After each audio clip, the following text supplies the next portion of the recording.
I used to believe that if you loved someone enough, nothing could break you apart. 5 years with Chloe had convinced me of that. We were a team, partners in everything. I had built my life around the idea that she was my forever. Then she lost her job. It happened fast. One day, she was talking about a promotion, and the next, she was packing up her desk. They fired her immediately, no severance, no second chances. I never got the full story. She wouldn't tell me exactly what happened, just that she had made a stupid mistake. Whatever it was bad enough that no other firm would hire her. I tried to be supportive. I covered the bills, told her we'd figure it out. I even encouraged her to take a break, find something outside of work to distract herself.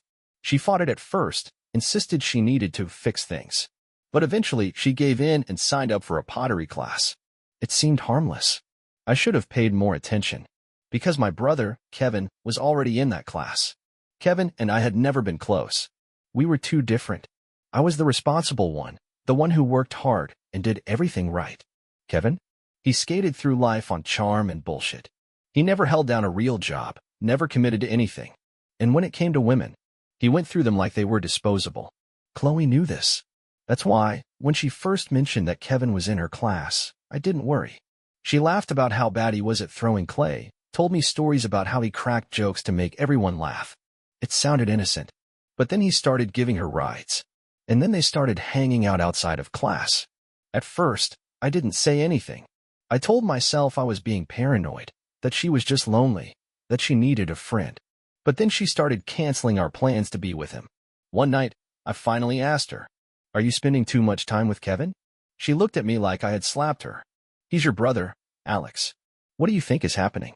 I shrugged, trying to act casual. "I don't know. You tell me."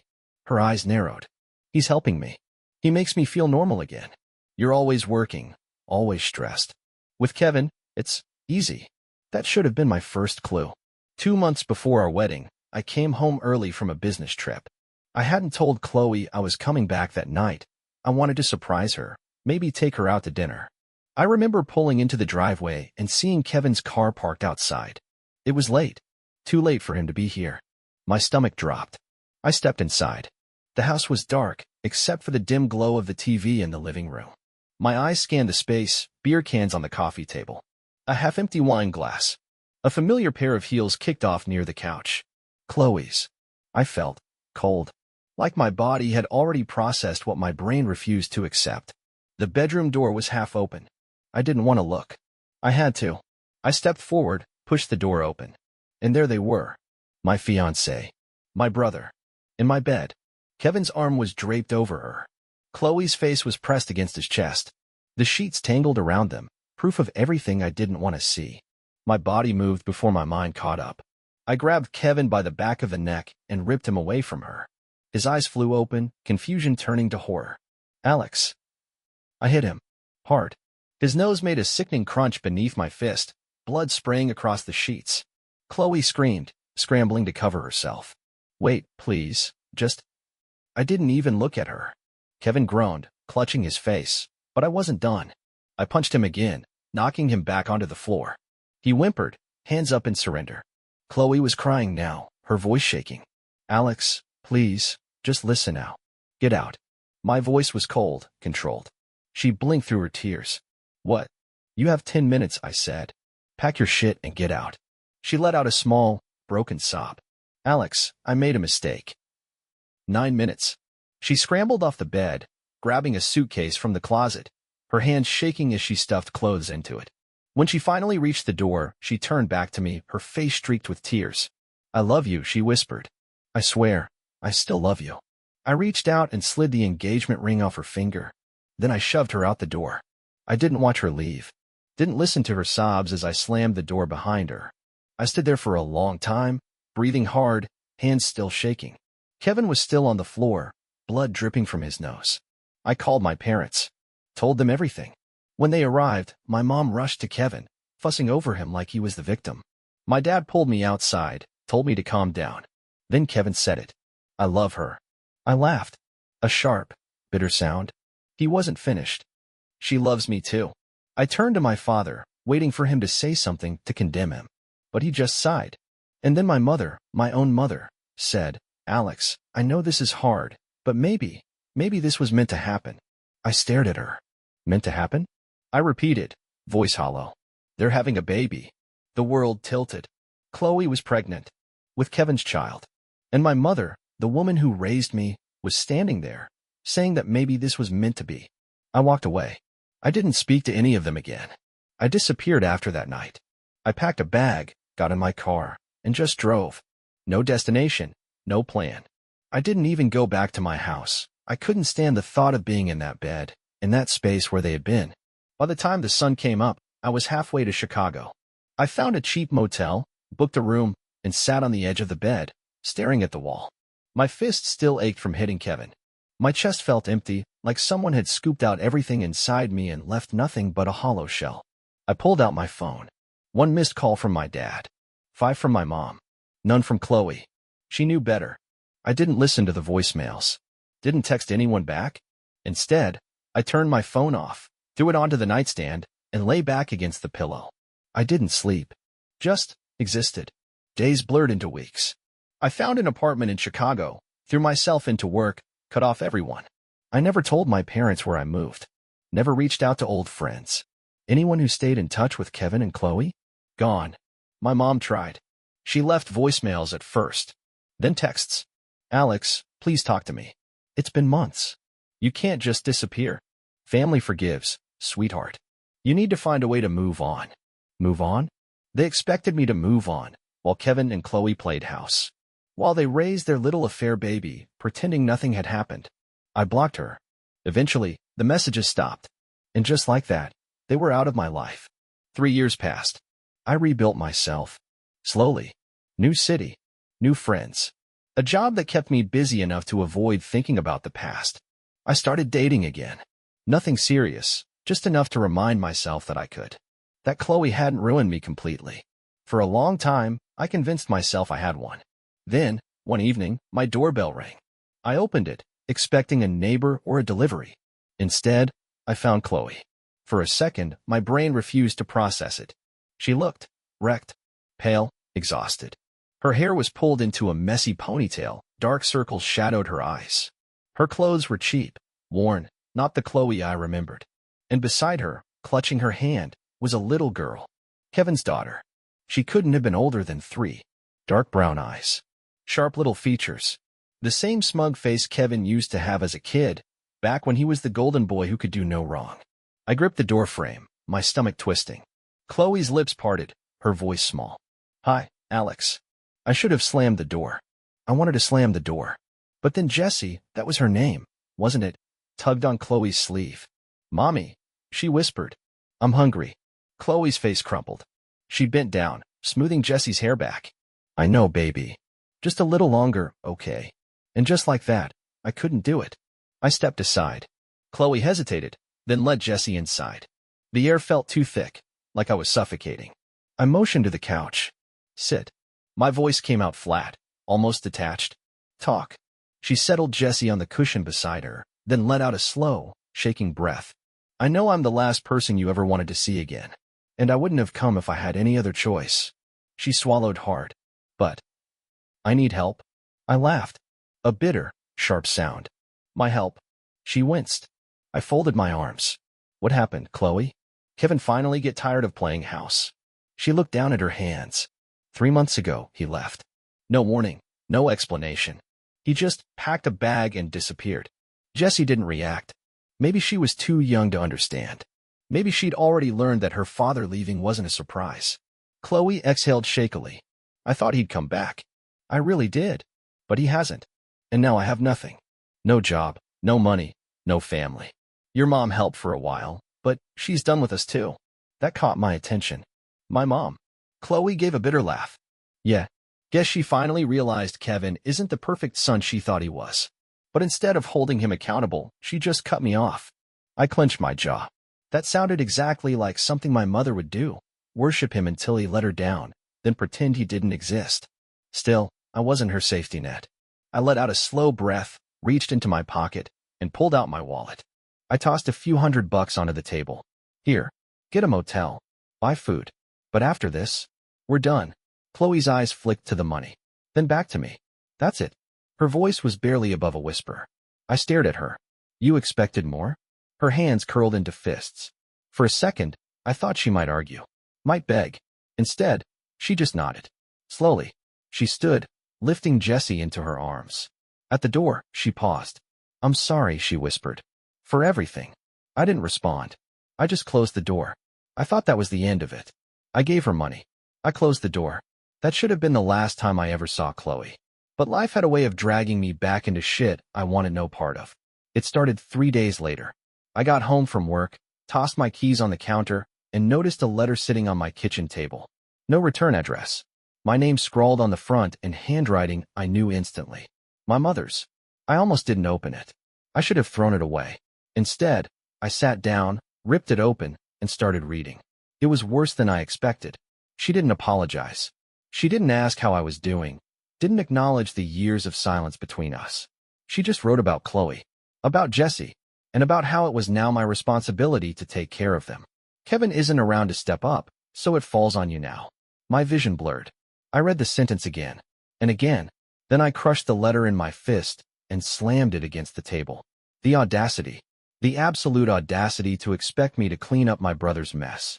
I grabbed my phone and, before I could think better of it, dialed my mother's number. She picked up after one ring, almost like she'd been waiting. Alex, don't. I cut her off. Don't say my name like we've spoken in the last 3 years. A pause. Then a sigh. I had a feeling you'd call. I clenched my jaw. What the hell is wrong with you? Alex. No, I snapped. You listened to me. You really thought you could just dump this in my lap? That after everything they did to me, I'd just… What? Take care of his kid? Take care of Chloe. She's your niece, my mother said softly. I let out a sharp, bitter laugh. You think that means anything to me? She's innocent in all this. So was I. Silence. I ran a hand down my face, forcing my voice to stay even. You defended them. You told me it was meant to be. You chose them, Mom. And now that Kevin's finally proven to be the screw-up I always knew he was, you think you can just pawn his responsibilities off on me? She exhaled slowly. I was wrong about Kevin. I actually froze. For a second, I thought I misheard her. Because my mother had never, in my entire life, admitted Kevin was anything less than perfect. I gripped the phone tighter. Then why aren't you helping Chloe? A long pause. Then, finally, because I can't fix this. That's when it hit me. This wasn't about me. It was about her. She wasn't reaching out because she cared about what happened to Chloe and Jesse. She was reaching out because she couldn't handle the guilt. She wanted me to fix it so she wouldn't have to. So she could tell herself she did her part, that she tried to make things right. And the worst part? She probably didn't even realize that's what she was doing. I took a slow breath. Lose my number. Alex. I ended the call. Then I blocked her. I sat there for a long time, my pulse hammering. Then, for the first time in 3 years, I made a decision. I was going to find Kevin. I didn't know what I was going to do when I found Kevin. Maybe I just wanted to see him, to look him in the eyes and see if he felt anything. If he ever felt guilt. If he ever lost sleep over what he did. Maybe I wanted to punch him again, make him bleed for all the damage he caused. Or maybe I just needed closure. I hadn't spoken to him in 3 years. Hadn't even heard his name, except from Chloe. And yet, somehow, I knew exactly what kind of life he was living. I had a friend, Logan, who worked in private security. One call, a couple of favors, and within a few hours, I had an address. Kevin was living in Indianapolis. With another woman. Of course he was. No job. No responsibilities. Just mooching off some new girlfriend. Leaving his old life in ruins while he moved on without a second thought. I stared at the address on my phone, my grip tightening. Jessie was back in Chicago, wondering why her dad had disappeared. Chloe was sitting in some shitty motel, crying, desperate. And Kevin? Kevin was fine. That didn't sit right with me. So I drove to Indianapolis that night. It was a rundown apartment complex, the kind with rusted stair railings and doors that looked like they barely locked. I knocked. Once. Twice. Then the doors swung open. Kevin stood there, blinking at me. And for a second, just a split second, I saw something in his face. Shock. Maybe even fear. Then he covered it up, straightening, forcing his usual casual, bullshit attitude. Alex. His voice was tight. What the hell are you doing here? I didn't answer. I shoved past him, stepping inside. Hey, he turned, but he didn't try to stop me. He knew better. The apartment was small. Messy. A woman's purse sat on the counter, clothes draped over the back of the couch. Brianna's, probably his new girlfriend. I let out a short, humorless laugh. You got a nice setup here. My voice was cold. Must be nice, running off and starting fresh. Kevin exhaled, rubbing a hand over his face. Look, man. Don't. I turned to face him, my jaw clenched. Don't act like you're about to explain yourself. I don't want an explanation. He swallowed hard. Then what do you want? I stepped closer. He flinched. For a second, I just stared at him. And for the first time in years, I didn't see my brother. I saw a coward. I want you to face what you left behind, I said, my voice low. Kevin let out a dry, humorless chuckle. I'm not going back. I don't care what you do, I shot back. But Chloe is struggling. Your daughter is struggling. And you don't get to just pretend they don't exist. Kevin shook his head, looking away. I can't fix that. I laughed. You don't even want to try. Silence. Then quietly. I never wanted to be a dad. Something inside me snapped. I grabbed the front of his shirt, yanked him forward. You ruined my life, I growled. And I moved on. But Jessie? She doesn't get to move on from you. Kevin's hands clenched at his sides. For a second, I thought he might actually fight back. But he didn't. Because he knew. He knew he deserved this. I shoved him away. Then I pulled out my phone, scrolled to Chloe's number, and threw it at his chest. You're going to call her, I said. You're going to handle this. If you don't, I swear to God, Kevin, I'll make sure you regret it. He hesitated. But when he saw the look in my eyes, he nodded. I turned to leave. Before I reached the door, he spoke. I never meant to hurt you. I stopped. For a moment, I almost believed him. Then I walked out. I didn't expect Kevin to actually call Chloe. I figured he'd wait a few days, let the pressure die down, and then pretend none of this ever happened. That's what he always did, run when things got hard and leave other people to clean up the mess. But 2 days later, I got a text from Chloe. He called. I stared at my phone for a long time. I didn't ask what he said. Didn't ask if he apologized, if he promised to help, if he even acknowledged what he had done to her and Jessie. I didn't need to. Because whatever Kevin said, it wouldn't change who he was. He wasn't doing this out of guilt. He was doing it because I forced him to. I tossed my phone onto the table and exhaled. I should have felt relief. Satisfaction. Something. But I just felt tired. A week passed. Then 2. Then 3. I didn't hear from Chloe. Didn't hear from Kevin. And I was fine with that. Then, one afternoon, I got another text. From Chloe. He's gone again. Of course he was. I didn't respond right away. I wasn't even surprised. What did she expect? That he'd magically grow a conscience overnight? That he'd suddenly become a responsible father just because I told him to? I let the message sit there, unread, for a full day. Then, the next evening, I found myself sitting in my car, parked outside the motel Chloe had been staying in. I wasn't sure why I was there. Maybe because, despite everything, I still felt something for the girl I'd once planned to marry. Maybe because, even if I didn't owe Chloe anything, I still couldn't stomach the idea of a little kid suffering because of Kevin's selfishness. Or maybe, deep down, I just needed closure. I knocked on the door. Chloe opened it, and for a second, she just stared at me, like she thought I was a hallucination. Then she stepped aside, letting me in. The room was small, cramped. The kind of place you stay when you've got nowhere else to go. Jessie was asleep on the bed, curled up with a stuffed rabbit that looked like it had seen better days. Chloe sat down in the chair by the window, rubbing at her eyes. She looked even more exhausted than last time. He said he'd help, she murmured. Said he'd get a job, start sending money. Then 3 days later, he stopped answering my calls. She gave a weak laugh. I don't know why I thought it would be different this time. I sat down across from her. For a moment, we were just quiet. Then she looked up at me, eyes glassy. What do I do, Alex? I didn't have an answer for that. She wiped at her face, let out a shaky breath. I don't expect you to care. I know I don't deserve your help, but I have no one. My family won't take me in. Your mom cut me off. I don't know how much longer I can keep this up. She glanced toward the bed. I just want Jessie to have a chance. A real one. I should have walked away.